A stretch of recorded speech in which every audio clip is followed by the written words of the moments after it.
সম্মানিত দর্শক, আজকের গল্প পাঠের আসরে থাকছে পাখির গল্প। এটি লিখেছেন মগরাহাটের হোমিওপ্যাথি চিকিৎসক ও শিক্ষক ডাক্তার আনোয়ারুল হক। তার লেখা থেকে আমি পাঠ করছি। টোকান পাখির গল্প। আজকের গল্প টোকান পাখির গল্প। এক সন্ধ্যায় বড় দাদা অনিক, মেজ বোন আখি আর ছোট ভাই ইরাক বসেছিল বারান্দায়। ইরাকের হাতে ছিল একটা ছবির বই। সেখানে এক রঙিন পাখির ছবি দেখে সে বলল, দাদা, এই পাখিটা কি সুন্দর, এর ঠোঁট এত বড় কেন? অনিক ছবির দিকে তাকিয়ে বলল, এটা তো টোকান পাখি, খুবই অদ্ভুত আর চমৎকার এক প্রজাতি। চলো আজ তোমাদের এই পাখি সম্পর্কে জানাই। অনিক বলতে শুরু করলো, টোকান পাখি সাধারণত মধ্য এবং দক্ষিণ আমেরিকার বনে বাদারে থাকে। এরা গাছে গাছে ঘুরে বেড়ায়। এদের সবচেয়ে বড় বৈশিষ্ট্য হলো রঙিন আর বড় ঠোঁট। ঠোঁটটা এত হালকা যে দেখতে যতই বড় মনে হোক না, আসলে এটা খুব ভারী নয়। আঁখি অবাক হয়ে বলল, এত বড় ঠোঁট তারা কি করে? খাওয়া কি সহজ? অনেক হেসে বলল, এটা খুবই কার্যকরী। ঠোঁট দিয়ে এরা ফল খায়, ছোট পোকা ধরতে পারে, এমনকি দূরের জায়গায় থাকা খাবার সহজে তুলে নিতে পারে।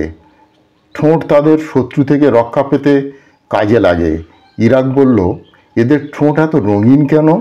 অনেক বুঝিয়ে বলল, এটা শুধু সৌন্দর্যের জন্য নয়, ঠোঁটের রং আর আকৃতি এদের একে অপরের সঙ্গে যোগাযোগ করতে সাহায্য করে।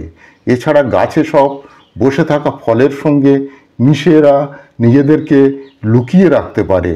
আঁখি বলল, এটা তো দারুণ কৌশল। অনেক বলল, টোকান পাখি সাধারণত গাছে থাকা গর্তে বাসা বানায়। এরা দল বেঁধে থাকে, কারণ এরা একা একা থাকা তাদের জন্য বিপজ্জনক হতে পারে। এরা মূলত ফল খায়, কিন্তু পোকামাকড় আর ছোট সরীসৃপও খেয়ে থাকে। ইরাক বলল, এরা কি গাছে গাছে লাফায়? অনেক হাসলো, তুমি ঠিক ধরেছ। টোকান পাখি খুব ভালো উঠতে পারে না, তাই গাছ থেকে গাছে লাফিয়ে চলে। আঁখি একটু চিন্তিত মুখে বলল, এত সুন্দর পাখি কি নিরাপদ আছে, তাই না? অনেক মাথা নেড়ে বলল, না, এদের সংখ্যা দিনের পর দিন কমে যাচ্ছে। বন কাটার কারণে এদের বাসস্থান ধ্বংস হচ্ছে। এছাড়া পাখি শিকারীরাও এদের ধরা শুরু করেছে। তাই এদের রক্ষা করার জন্য সংরক্ষণ উদ্যোগ নেওয়া খুবই প্রয়োজন এবং সরকারি স্তরে সেটা নেওয়াও হচ্ছে। ইরাক বলল, তাহলে টোকান পাখি থেকে আমাদের কি শেখা উচিত? অনেক বলল, এই পাখি আমাদের শেখায় প্রকৃতির সঙ্গে মিশে থাকতে, পরিবেশ রক্ষা করতে, আর দলবদ্ধ হয়ে থাকলে বিপদ থেকে বাঁচার কৌশল শেখায়।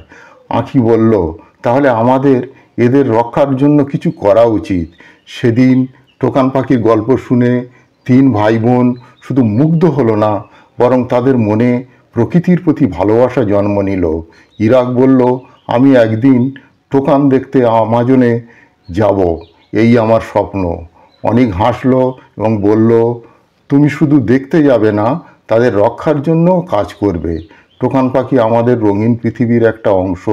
এদের বাঁচিয়ে রাখা আমাদেরই দায়িত্ব। তো সুপ্রিয় দর্শক, আজকের এই স্টোরি টোকান পাখির গল্প যদি আপনাদের ভালো লেগে থাকে, এরকম গল্প প্রতিদিন এই চ্যানেলে পাওয়ার জন্যে চ্যানেলটিকে সাবস্ক্রাইব করে রাখতে পারেন।